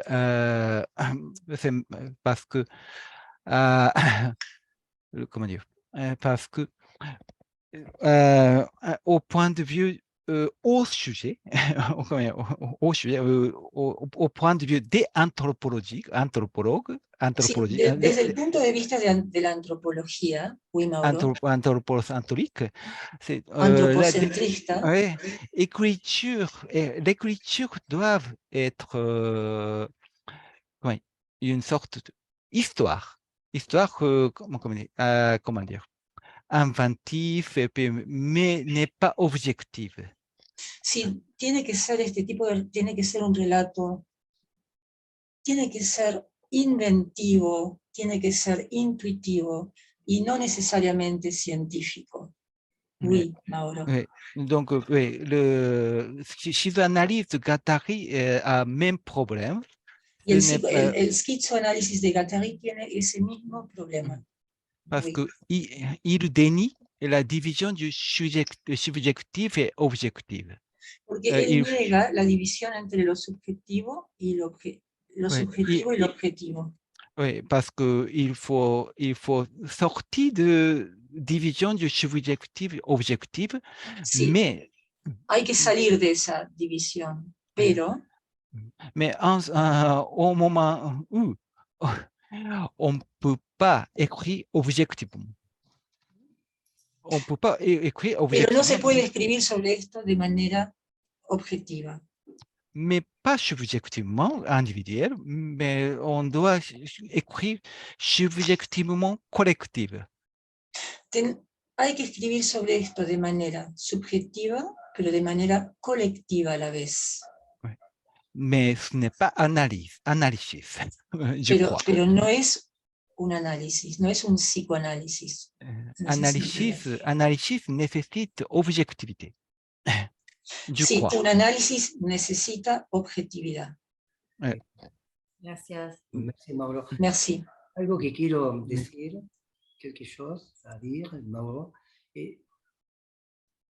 En mi opinión, traducí vos, Cristina. En mi opinión, a mon avis, psicoanálisis y esquizoanálisis no pueden distinguirse en este momento. Alors, c'est comme tu disais qu'on ne peut pas vraiment distinguer la différence entre la psychanalyse et la schizoanalyse. A mon avis, dit Eduardo. Si bien sé que uno puede hacer diferencias en sentido teórico, si bien je sais qu'il existe d'importantes différences théoriques, pero cuando se llega a lo que es la práctica, las paredes del consultorio desaparecen. Mais quand on parle de la pratique proprement dite, les murs du cabinet disparaissent. Y en ese caso ya no importa si es esquizoanálisis, psicoanálisis, espiritual análisis. Et à ce moment-là, Mauro, ça n'a plus d'importance si c'est une schizoanalyse, si c'est une psychanalyse, si c'est une analyse spirituelle. Y me parece que los inicios del psicoanálisis, la invención del inconsciente, apuestan... Je crois que les débuts de la psychanalyse, de l'inconscient... La invención de l'inconscient. Pardon, la quoi? L'invento, la construction. L'invention, la création de l'inconscient. Oui. Por Freud, llevan a este descentramiento del humano. Se centre sur le décentrement de l'humain. Porque lo inconsciente sobrepasa a lo humano. Parce que l'inconscient passe outre de l'humain. Il dépasse l'humain. Y para concluir en este momento, ¿no? este comentario, si bien también sé que hay un psicoanálisis ortodoxo, a ese iba yo. Mais ce que je sais aussi que c'est dans la psychanalyse orthodoxe, oui, aferrado a un dogma teórico, qui s'agrippe à un dogme théorique, que ese sí tiene necesidad, como tú dices, mais celui-là, cette structure a vraiment besoin de quelque chose de plus solide, comme tu dis. Claro, tiene necesidad del objetivo. De l'objectif. Y es ocupado por la teoría. Et qui est occupé par la théorie. Dans ce cas, exclusivement. En este caso, exclusivamente. Claro, cuando se abre con Freud, con Lacan, con Deleuze, con Guattari, se pierde... Quand ça s'ouvre avec Deleuze, Guattari, Freud, Lacan. Las fronteras no pueden marcarse más que en el agua. Les frontières se marquent seulement dans une substance aquatique fluide comme l'eau. Oui. Oui, je crois que ce que vous avez dit, c'est tout à fait correct, mais Creo que peut-être lo que has dicho es correcto, pero mais je crois que c'est à cause, c'est parce que c'est vous, vous êtes lacanien ouvert. porque bueno, yo creo que esto yo creo que esto tiene mucho sentido, pero porque usted es un lacaniano con apertura. Bueno, a eso me refería yo cuando pregunté qué hacía el psicoanálisis, ese psicoanálisis que conocemos tradicional, frente a esto. C'est pour ça que je voulais savoir que peut faire la psychanalyse par rapport à tout ceci. D'accord. Je ne peux pas concevoir, no puedo concebir a psicoanálisis fermé, un psicoanálisis cerrado. Oui, je ne pourrais pas m'imaginer une psychanalyse fermée. Mon image, parce que je ne connais que le psychanalyse japonais. Yo solamente conozco el psicoanálisis en Japón o japonés. Très fermé. Et muy puis cerrado. Très dogmatique, un peu très Staline. Muy stalinesco. Oui, je connais le chef de Lacanien, le chef de Lacanien, l'association lacanienne du Japon. Il était mon collègue. Sí, mi colega era uno oui. de las figuras superiores en la escuela lacaniana, pero en Japón. Il est appelé Staline. Y es muy stalinesco. Oui, donc peut-être vous, l'association École lacanienne, escuela lacaniana. École lacanienne, psychanalyse est tout à fait différent de l'association. De celle du Japon. C'est ça. Que seguramente, probablemente, vuestra escuela lacaniana aquí en Buenos Aires sea completamente distinta a la de Japón, donde es mucho más estructurado. Une petite aclaration. L'école lacanienne n'a pas de territoire. La escuela lacaniana no tiene territorios. N'a pas de territoire. C'est très bien. J'adore. Me encanta, me encanta. Alicia quedó para decir alguna cosita más y después cerramos, ¿sí? Sí, en este recorrido que nos propones. Attends une seconde, espera, lo cortamos así. Dans ce parcours, Mauro, que tu nous proposes, que tu nous as proposé et que tu nous proposes, sí. Encuentro resonancias con el seminario de Foucault sobre los anormales. Alors, j'entends là de manière très aiguë une résonance, une similitude avec le séminaire de Foucault, les anormaux. Este conflictivo entre el saber y el poder. Ce conflit entre le savoir et le pouvoir. Este rechazo a lo científico. Ce refus aux scientifiques, à tout ce qui est scientifique. En la casa de brujas. Dans la maison des sorcières, par exemple. Los monstruos, monstres. No corregibles. Ceux-là qu'on ne peut pas corriger, les incorrigibles. No corregibles. Y esta frase et cette phrase de alienación social, no debería venir al mundo. Il n'aurait pas dû naître, il n'aurait pas dû venir au monde. Ese era mi comentario. Ce n'était pas nécessairement une question de ma part, dit Alicia, c'était plutôt un commentaire que je voulais te faire. Oui, oui, mais moi aussi, moi, je pense que le séminaire de Foucault, j'adore, moi, je m'intéresse le plus, c'est le séminaire de son texte Hétérotopie. A mí el texto que particularmente me interesa es el texto de Heterotopia. Oui, je crois que le texte Con la Hétérotopia, diversidad.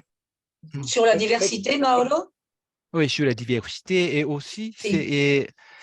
c'est moi, je crois que le texte de Hétérotopie de Foucault, c'est très, presque très proche de celle de Guattari. Creo que ese texto de Foucault es extremadamente cercano al de Guattari. Parce que dans le texte hétérotopique, Porque en ese texto de Heterotopia, Foucault a décrit l'endroit un peu comme bidonville, la maison de prostitution. y Foucault describe todos esos barrios marginales, casas de prostitución. Oui, Mauro. Oui, il voit dans l'endroit le monde étrange, le monde, autre monde au monde normal, au monde dominé par une norme sociale. Oui. Y Foucault observa ahí muy agudamente y muy sensiblemente todos esos mundos que son tan distintos a los mundos que están controlados por la normativa. Et puis, ce que Foucault a appelé hétérotopie, c'est divers flux des éléments combinent. Lo que Foucault llama la heterotopía son esos diversos flujos de elementos que se combinan. Combinent et forment, organisent. Forman y organizan.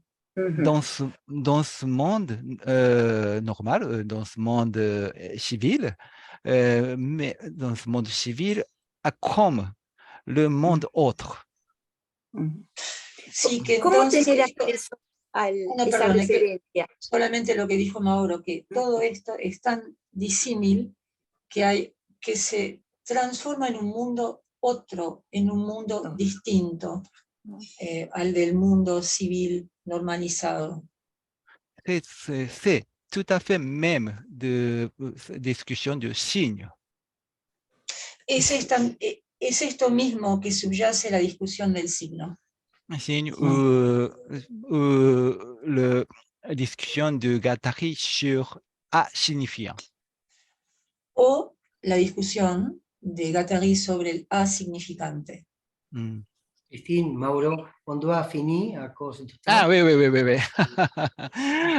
Merci beaucoup. Quería saber la referencia del texto, si es un seminario, si es un trabajo de Foucault, Heteropatía. Hétérotopie. Sí. Ce que je voulais savoir, Mauro, s'il te plaît, c'était la référence. Si tu pouvais me donner un lien pour pouvoir lire le texte de Foucault, Hétérotopie. Si tu peux me le fournir, s'il te plaît. D'accord. Je vais. C'est pour Alicia. C'est pour Alicia. Oui, Alicia, oui. Peut-être, je vais envoyer le Eduardo. Oui. Me lo envío a Alicia y después te lo paso. Je vais te le passer. Después te lo paso. Je vais lui passer. Parce que j'en ai qu'une version japonaise. Donc, je cherche le texte original. Sí, tengo solamente una versión japonesa, pero con mucho gusto les encuentro el otro link, el otro lazo y se los paso, con mucho gusto. Quería decir algo más antes de terminar. Después de lo que has dicho, Mauro. Je voudrais terminer avec ces brèves paroles et après ce que tu nous as raconté, Mauro. Claramente, ¿dónde puede estar el consultorio de un psicoanalista? Comment? Pardon? Claramente, ¿dónde debe estar el consultorio de un psicoanalista? En un lugar marginal. Ah, ce que je trouve, Mauro, c'est que justement, le cabinet du psychanalyste doit être dans un lieu marginal, doit se trouver dans un lieu marginal, justement. Y ese es el punto. Sí. Bueno, gracias, Mauro. Sé que es un esfuerzo grande para vos. Son como las 2 de la mañana o 3 ahí en Japón. Así que Je sais que pour toi, c'était un très grand effort quant à l'horaire, Mauro, parce que je sais qu'il est au moins 2 heures du matin et tu dois être fatigué. Ça va, ça va. Ça n'a aucune importance, no importa, y les Estela, como agradezco. yo y la gente que Bien. nos escucha, queremos agradecer fuertemente y te enviamos un abrazo latinoamericano. Oui, nous te donnons une énorme étreinte qui parvient de l'Amérique du Sud, de l'Amérique latine. Y gracias a todos, y les cuento que Andamiajes se reencuentra en marzo, ¿sí? Oui, et nous nous retrouverons en mars avec l'Andamiaje. Buenas vacaciones y buen año. Para Et bonne année, et tout le meilleur, tout le meilleur. Et Mauro, tout le meilleur pour toi. Gracias. Gracias. Te remercié, Stella. Merci. Mauro, felices te remercié fiestas. fortement. Happy holidays. Muchas Merci. Happy Happy holidays. holidays. Merci. Merci beaucoup. Et puis, Merci. Happy je- holidays. Happy. Moi aussi, je veux remercier d'abord Eduardo. Traduit mon texte très long. Merci beaucoup. Gracias a Eduardo que ha traducido el texto. Volontiers. Et puis, Christine. Merci, Mauro. Merci de traduire la conversation. Avec plaisir, en deux fois. Mauro. Merci Avec beaucoup. plaisir. Merci, merci à toi. Chao, chao. Gracias a Chao. los traductores. Gracias. Merci, Mauro. Gracias a la traductora. Merci. Merci, Oui. Mauro.